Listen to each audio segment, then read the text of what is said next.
سب سے بڑی دولت۔ ابو حازم المدنی رضی اللہ تعالی عنہ تبع تابعین میں سے ہیں۔ آپ بہت سے مشائخ کے پیشوا تھے۔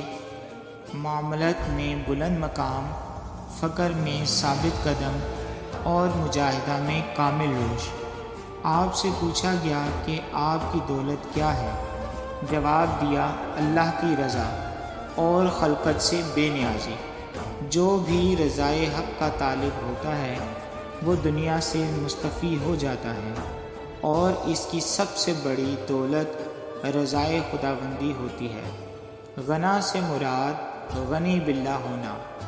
غنی باللہ ہر غیر اللہ سے بے نیاز ہوتا ہے۔ اس کا صرف اس کی بارگاہ تک جانے والا راستہ ہوتا ہے۔ خلوت و جلوت میں صرف اسی کو پکارتا ہے۔